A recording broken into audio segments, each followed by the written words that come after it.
또 이렇게 주요 오후 시간 하나님 저희들에게 또 귀한 장소와 여건을 허락하여 주셔서 하나님 말씀 나눌 수 있는 축복 주시면 감사합니다. 이 시간도 이 말씀을 통해서 살아계신 하나님을 우리 삶 속에 체험하게 도와주시고 그리스도가 모든 문제에 끝냈다는 사실을 확인하게 도와주시며 성령으로 우리 함께 하시는 보혜사 성령의 시공을 초월하는 역사를 삶 속에서 체험하게 도와주시옵소서.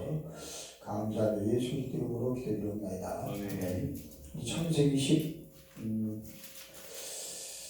15장 다시 한번 보겠습니다. 창세기 15장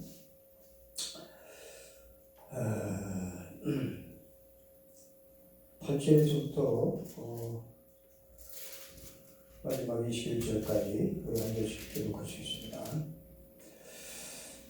그가 이르되 주 여호와여 내가 이 땅을 소유로 받을 것을 무엇으로 알리까? 여호와께서 그에게 이르시되 나를 위하여 성년된 암소와 성년된 암염소와 성년된 양과 산비둘기와 집비둘기 새끼를 가져올지니라.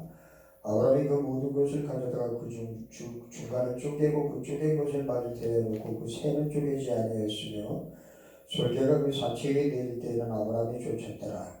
해질 때 아브라함에게 깊은 잠이 임하고 큰 흑암과 두려움이 그에게 임하였더니 여호와께서 아브라함에게 이르시되 너는 반드시 알라. 네 자손이 이방에서 계기되어 그들을 섬기겠고 그들은 400년 동안 네 자손을 괴롭히리니 그들이 섬기는 나라를 내가 징벌할지며 그 후에 네 자손이 큰 재물을 이끌고 나오리라. 너는 장수하다가 평안히 조상에게로 돌아가 장사될 것이요 네 자손은 4대만이 이 땅으로 돌아오리니 이는 아모리 족속의 죄악이 아직 가득 차지 아니함이니라 하시더니 해가 져서 어두울 때 연기나는 화로가 보이며 타는 횃불이 쪼갠 고기 사이로 지나가더라. 그날에 여호와께서 아브라함과 더불어 언약을 세워 이르시되 내가 이 땅을 애굽 강에서부터 그 큰 강 유브라데까지 네 자손에게 주노니 곧 겐 족속과 그리스 족속과 간몬 족속과 헷 족속과 그리스 족속과 르바 족속과 아모리 족속과 가나안 족속과 길가시 족속과 여부스 족장의 땅이니라 하였더라. 아멘. 자, 이스라엘 그 사람들이 아브라함의 후손들이 이방에서 계기된다 라고 하나님이 말씀하고 있습니다. 몇 년 동안 이방에 나가는 생활을 하냐면 400년 동안 합니다. 400년 동안 이 이방에 계기되고 또 애굽의 노예 생활을 하게 되는데 우리가 성도에게 믿는 사람에게 하나님을 아는 사람들에게 때로는 고난이 올 수가 있습니다. 그러나 고난을 우리가 어떻게 받아들이고 어떻게 해석하느냐에 따라서 이 고난이 우리에게 축복이 되기도 하고 또 때로는 멸망으로 빠지게 하는 그러한 아주 저주가 되기도 합니다. 그러면 성도에게 당하는 이 고난을 어떻게 우리가 해석을 해야 이 고난을 이길 수 있고 또 고난을 넉넉히 넘어설 수가 있느냐. 오늘 성경에 보니까 이 애굽에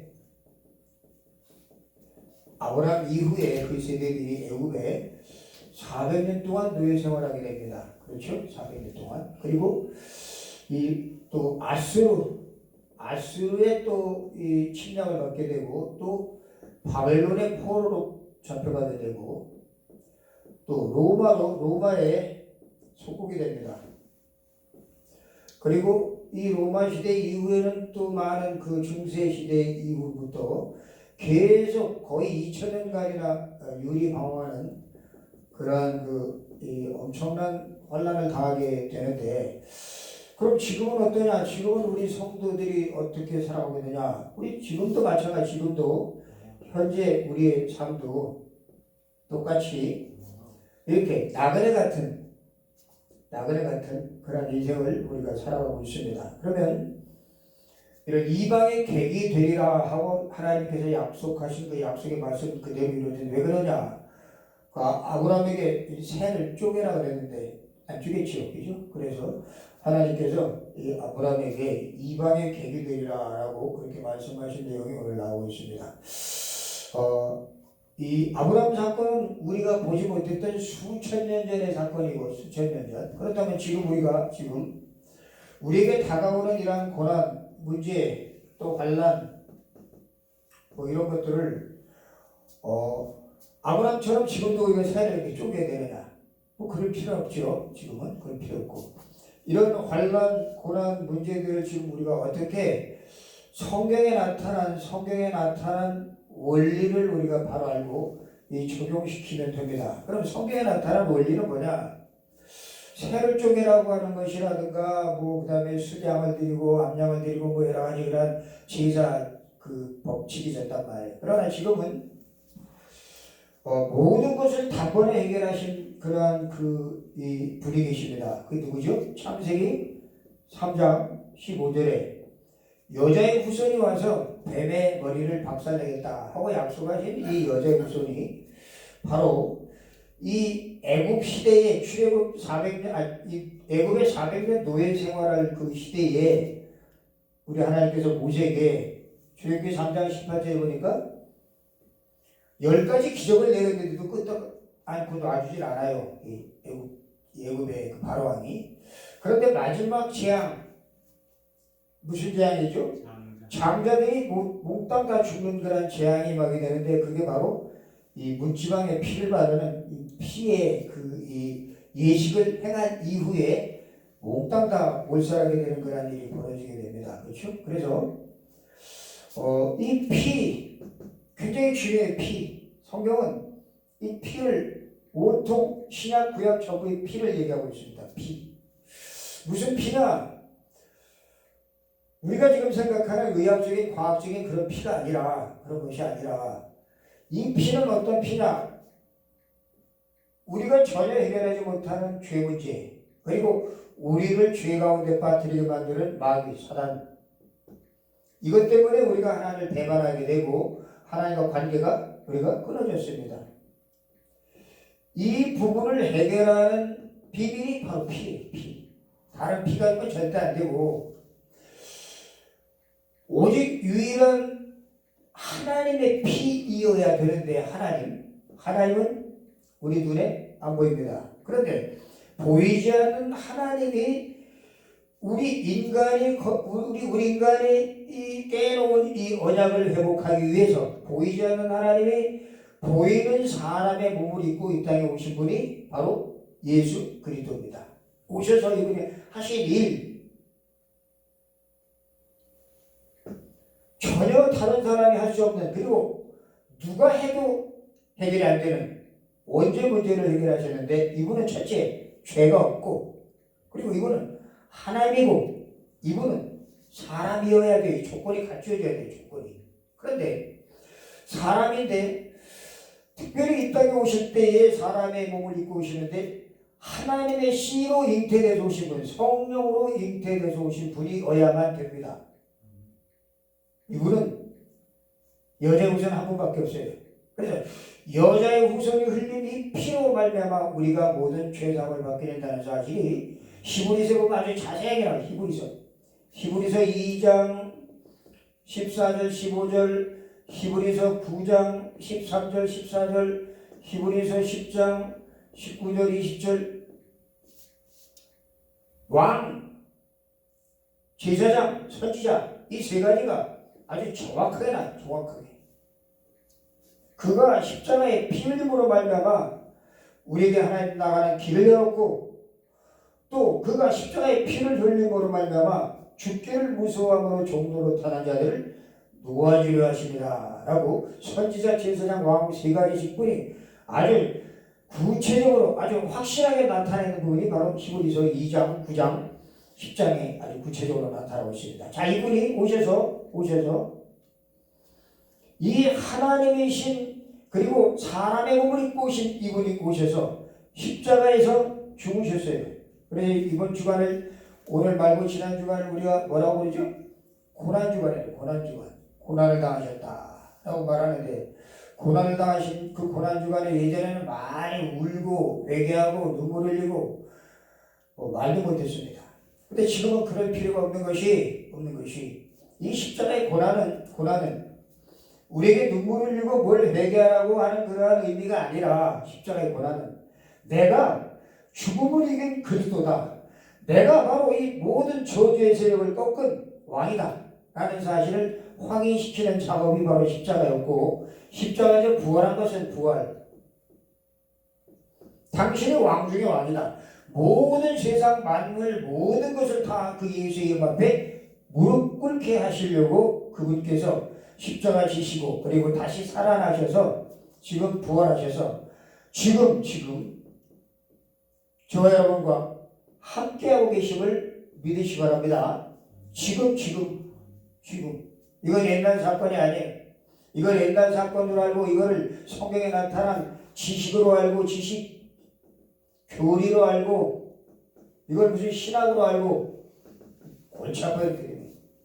실제적으로 예수 그리스도가 내 삶 속에 부활하신 그분이 나와 함께 하심이 믿어지기 시작할 때부터 신앙이 그때부터 성령의 인도와 성령의 역사 속으로 들어가게 됩니다. 근데 이거를 놓쳐버렸어요. 누가? 아브라함 이후에 그 애굽에 노예됐던 그들이 그리고 아수르에 또 침략을 당하고 바벨론에 포로됐던 그들이 70년 동안 포로돼가지고 나중에 고레스 왕을 통해서 그들이 성전을 회복하라고 다시 보내줘서 성전을 회복하는 길에 앞장섰던 그들이 잊고 나서 또 잊어버려서 나중에 로마에 속국이 되고 그리고 그 이후에 250년 만에 로마가 완전히 기독교화 됐는데 정치와 이 신앙이 막 싸우는 게 교황과 왕이 막 싸우는 거야. 그 와중에 유리방황하게 되면서 종교개혁이 일어나죠. 1500년대 종교개혁. 그래서 마틴 루터가 오직 의인은 믿음으로 말미암아 구원을 받는다. 천주교에서 말하는 행함이 아니라 오직 의인은 믿음. 바로 이 95개 조항을 내세워가지고 구텐베르크에서 이 활자를 만들어가지고 이것을 계속 펼쳐나간 것을 우리가 보게 됩니다. 자, 이것을 알지 못하니까 지금 1, 2차 세계대전이 일어나고 수많은 그 유대인들이 600만 년 되는 유대인들이 히틀러에게 학살당하고 홀로코스트라고 하는 그런 어마어마한 비명 속에 그들이 많은 사람들이 죽어간 것을 보게 되죠. 그리고 우리나라는 역시 마찬가지로 일제시대에 그리고 공산 치하 시대에 철저하게 기독교를 핍박했어요. 일본에서는 우리나라에 점령하고 나서 신사를 만들어 놓고 거기다 절을 시키고 우상숭배하는 그런 일을 시켰습니다.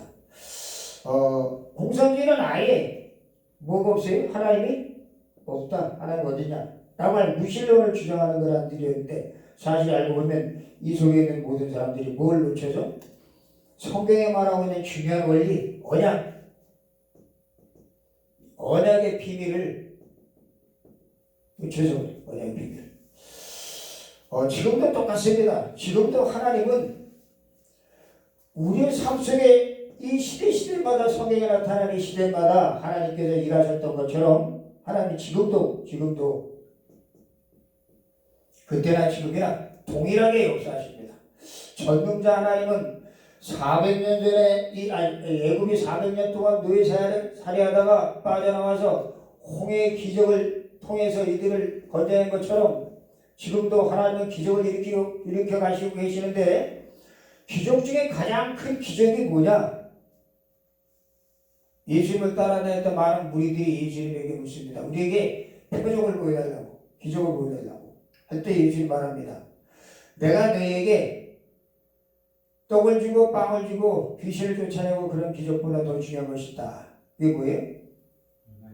요나의 표적. 요나가 4월 동안 물고기 뱃속에 있다가 나온 것처럼 요나의 표적을 얘기하고 있습니다. 그게 무슨 소리예요? 바로 그가 무덤에 들어갔다가 3일 만에 다시 부활할 것을 얘기하고 있어요. 부활. 이 예수가 그리스도가 십자가에 죽으셨다 부활했다는 사실이 이것이 믿어지기 시작할 때부터 저와 여러분 속에 성령이 역사한다는 사실을 믿으시기 바랍니다. 우리 삶 속에 성령이 역사하는 이 속에 들어가지 않으면 이 세상에서 우리는 계속 어려움을 당해요. 계속 고난을 당해요. 나만 어려움을 당하고 나만 고난을 당하면 끝이는 것이 아니라 내 후손까지, 우리 후손까지 계속 가면 갈수록 어려움을 당하게 된다는 사실입니다. 그래서 우리가 반드시 알아야 될 것, 창세기 3장 15절에 여자의 후손이 와서 베베거리 상하게 할 것이다. 그리고 십자가에서 피 흘리신 그분이 바로 예수 그리스도다. 그리고 마태복음 16장 16절 그가 그리스도인데 그분은 이사야 7장 14절 보라 처녀가 잉태의 아들 낳을 것이니 그 이름을 임마누엘이라 하리라 그랬습니다. 처녀가 잉태해서 아들을 낳는다는 그분, 처녀, 이것이 마태복음 1장 18절에서 23절까지 아주 구체적으로 자세히 나타나 있습니다. 그래서 이 하나님의 역사심을 우리가 체험할 수 있는 유일한 방법은 말씀이 성취되는 속에 들어가면 되고, 말씀 성취.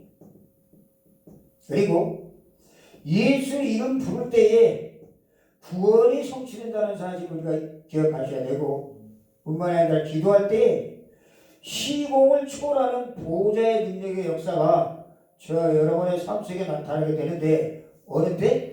이 언약의 비밀을 알고 이걸 믿고 있을 때, 이거 빼놓고도 물론 기적이 일어날 수 있어요. 이거 없이도 물론 능력이 나타날 수 있습니다. 이 사실을 모르고도 방언할 수 있고, 이 비밀을 모르고도 귀신을 쫓아낼 수가 있어요. 근데 이거는 속으면 안 돼요, 절대로.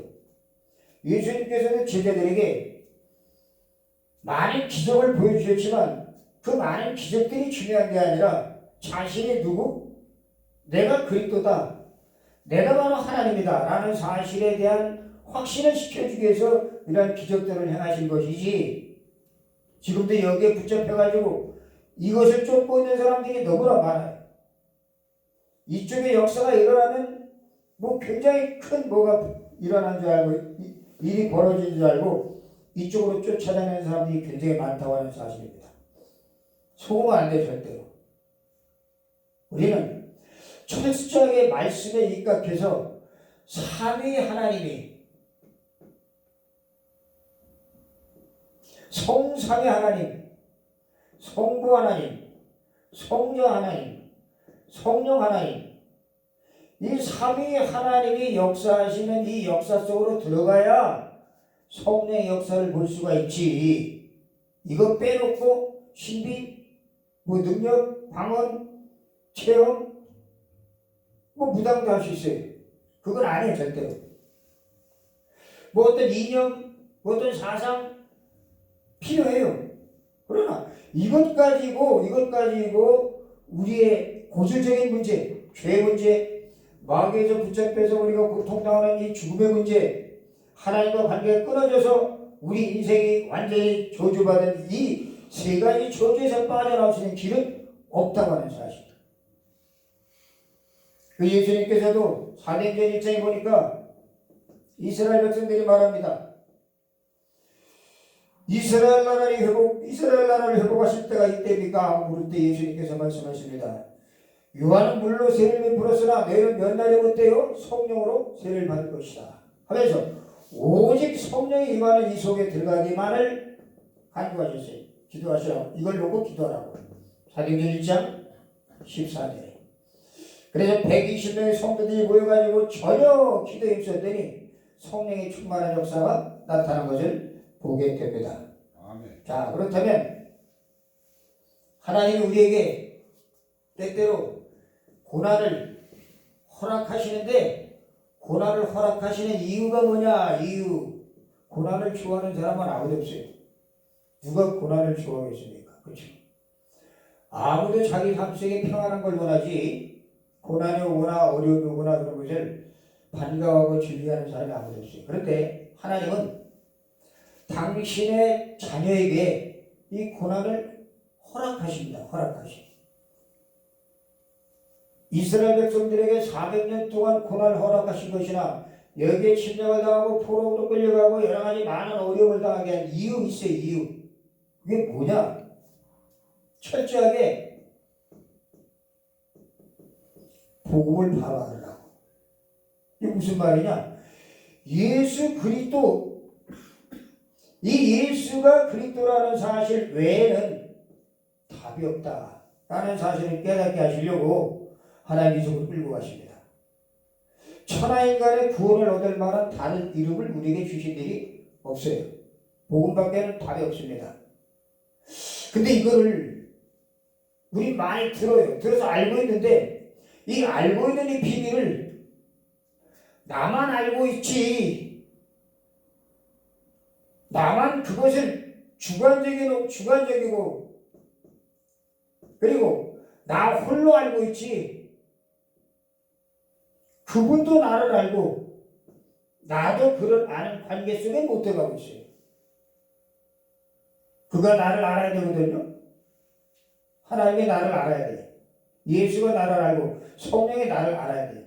근데 우리는 그저 성경을 읽고 은혜 받고 공부를 많이 하고 또 성경 교재를 가지고 여러 가지 많은 그런 과목을 익혔는데, 그거는 나 홀로 알고 있는 지식이지, 지식.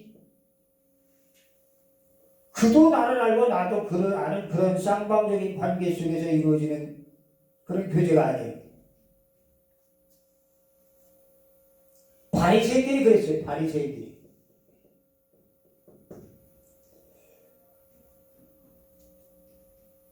이 신약시대의 사두개인들, 바리새인들, 그리고 특별히 세계복음화에 나중에 앞장섰던 바울이 이랬어요. 잘 몰랐어요. 그도 알고 나도 아는 관계 속에 들어가지 못했어요. 왜? 성경은 많이 알고 있는데, 구약은 통달하고 있는데 뭐에 빠졌어요?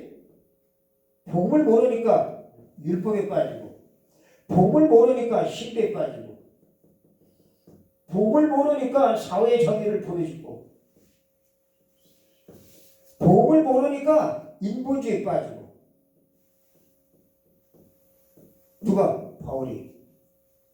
누가? 베드로가 복음을 몰랐을 땐 복음을 알고 나서 베드로가 과거에 가지고 있던 자기의 상처, 자기의 열등감, 그리고 또 과거에 자기가 가지고 있었던 아픔, 이러한 것들에 잡혀가지고 어떻게 하면 저 그리스도를 통해서 내가 좀 입지를 강화시킬까 하는 그쪽에만 관심이 있었지, 그분과 자기와의 관계 속에서, 하나님과 예수와 베드로와의 관계 속에서 이루어진 쌍방간의 그 교통이 이루어지지 않았던 거예요. 지금도 마찬가지예요. 지금도 우리가 복음을 알고, 그리고 예수가 그리스도고 예수가 십자가에 죽고 부활했다는 사실을 압니다. 들어서 알아요. 그래서 부활절 날 이 경주 대구 공원에서 아니면 운동장에서 모여가지고 연합 집회를 합니다. 그래서 아침마다 막 하얀 옷 입고 가서 막 부활 집회 참석해요. 그거 참석한다고 부활의 은혜에 동참하는 거라고 생각하면 곤란해요. 왜냐? 부활은 철저하게 십자가에서 예수님의 죽음이, 예수님 홀로의 죽음이 되어버리면 부활에 동참할 수가 없어요. 바울이 말합니다. 갈라디아 2장 10절에 내가 그리스도와 함께 십자가에 못 박혔나니, 함께가 되어야 되는데, 예수님 당신은 죽었지만 나는 당신 뒤쫓으면서 그 부활하신 그 주님의 능력만 나는 따먹을래요 하고 그럴 줄 있는 사람들이 너무나 많아요. 내가 그리스도와 함께 십자가에 못 박혔나니 그런즉 이제는 내가 산 것이 아니요 내 안에 그리스도께서 사신 것이라. 이게 돼야 돼요. 그리스도께서 사신 것이라. 나와 그와 함께 더불어 사는 삶. 이게 안 되니까 뭐가 안 되죠? 전도가 안 돼요. 전도는 해보면 굉장히 재미있어요.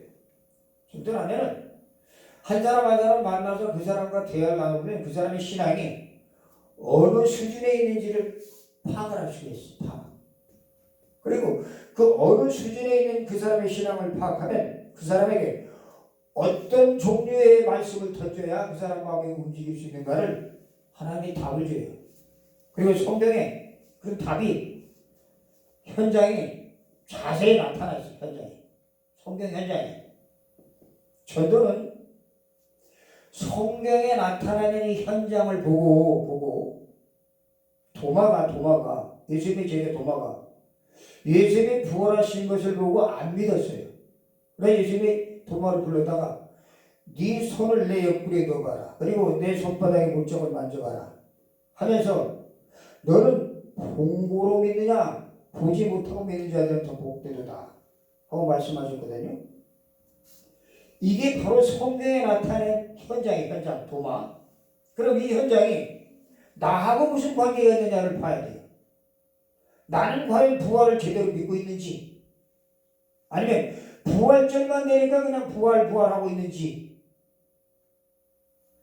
부활을 내 것으로 체험하기 위해서는 갈라디아 2장 20절의 고백이 반드시 이루어져야 돼요. 내가 그리스도와 함께 십자가에 못 박혔나니. 함께 못 박힌 거 믿습니까? 아멘. 함께 못 박힌 사람은 문제, 사건, 환경 여기에 붙잡히지 않습니다. 왜? 죽었으니까.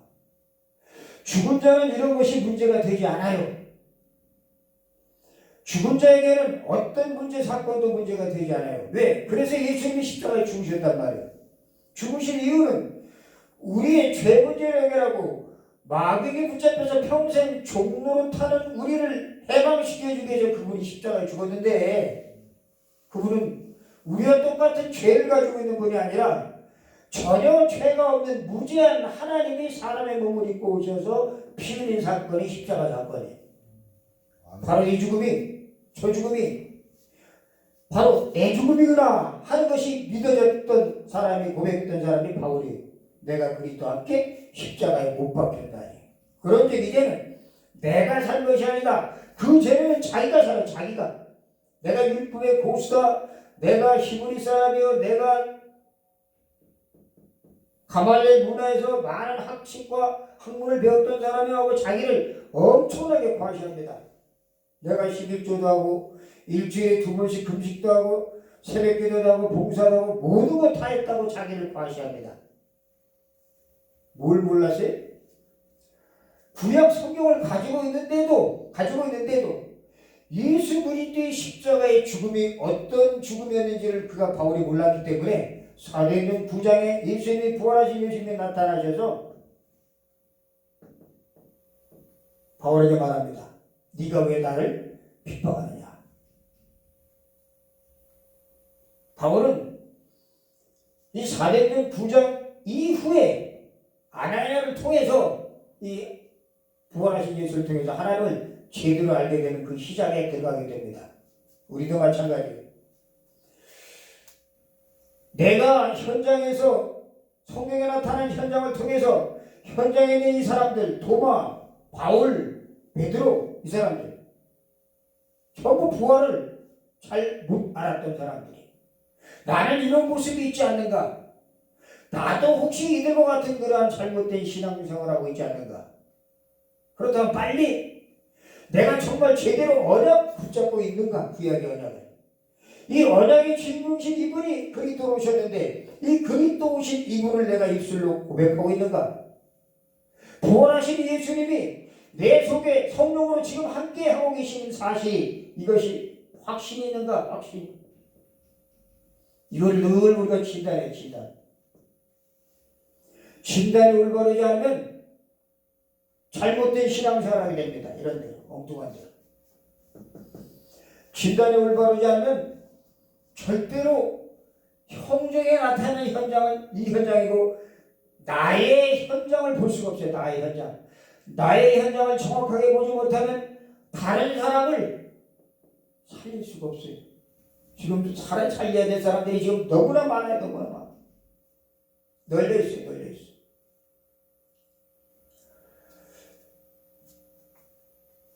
전 이렇게 쭉 그 평일날 지난주에 우리 이은정 선교사님과 같이 나가면서 사람 만나면서 갈 때마다 영접을 해요. 갈 때마다. 근데 영접까지는 했는데 영접 이후에 그 사람은 어떻게 양육하는지를 모르더라고요. 아, 이걸 가르쳐야 되겠구나 싶어가지고. 근데 지금 코로나니까 사람 만날 수 없다고 그러죠? 천만에. 기다리는 사람들이 있어요. 매일매일 살아가면서 하루하루가 얼마나 위험 가운데 살아가는지 운전하다가 막 사고나고 부딪히고 그 시간이 조마조마한 가운데 생업을 유지하기 위해서 살아가는 사람들이 있어요. 제가 그걸 보면서 코로나 때문에 사람 만나지 못한다고 하는 건 무슨 핑계구나. 하나님이 구원받을 사람들을 저렇게 준비해놨구나. 준비해놨어. 문제는 그들을 만나가지고 정확하게 복음을 전달해서 그들의 생명을 심어줘야 되고 그 생명에 들어간 그 사람이 생명이 성장할 수 있도록 양육을 시켜줘야 되는데 교회 안에 이런 사람이 없어요. 없어. 그냥 목사님이 주일날 메시지 설교만 하고 설교만 듣고 가버려요. 평일날은 아무것도 못해. 평일날. 그렇지, 다 가버려요. 평일날 초대교회는 평일교회 있어요. 평일교회. 날마다 집에 있든지 성전에 있든지 모여서 예수는 그리스도라는 사실을 가르치기와 전도하기를 쉬지 아니하였더라. 여러분 우리가 할 일이 뭐예요? 물론 돈도 벌어야 돼. 사업도 해야 돼. 공부도 해야 돼. 이 모든 것들 왜 하죠? 왜? 이게 앞장서면 안 돼요. 뭐가? 마태복음 6장 33절의 말씀대로 너희는 먼저 그 나라와 그 의를 구하라. 그러면 이 모든 것을 너에게 더하여 주시리라. 근데 우리 거꾸로 여기에 잡혀가지고 이 중요한 일을 놓쳐버렸어요. 빨리 우리 순서를 바꿔야 돼. 우리 교회도 그런 순서를 바꾸고 배우는 사람들이 정말 이 속에 들어갈 수 있도록 만들어준다면 우리 후대들, 우리 자녀들 절대로 이런 이방에 기게 되지 않고 영원한 하나님의 축복을 받는 성령이 함께하는 영원히 함께하는 그러한 미래의 지도자가 될 줄로 믿으시기 바랍니다. 하나님 아버지 감사합니다. 오늘도 저희들 짧은 시간이지만 또 함께 말씀을 나눴습니다. 주님의 말씀이 우리 속에 깊이 새겨지게 도와주시고 이 말씀 붙잡고 우리 미래의 우리 후대의 주인공들 살리게 도와주시고 또 이 지역의 많은 숨겨진 영혼들 찾아서 그들을 생명 심는 일에 저희들 남은 생에 전력 투구할 수 있도록 축복하여 주시옵소서. 이 교회를 축복해 주시고 또 교회에 이렇게 모여서 함께 말씀 듣는 사람들을 축복해 주시고 미래에 하나님이 어떤 일을 행하실지 우리는 전혀 알 수 없습니다. 하나님의 역사하시는 단 하루의 역사로 1000년, 100년의 응답의 역사가 일어날 줄로 믿습니다. 이 축복을 누리게 도와주시옵소서. 감사의 예수 그리스도 이름으로 기도드립니다. 아멘. 아멘.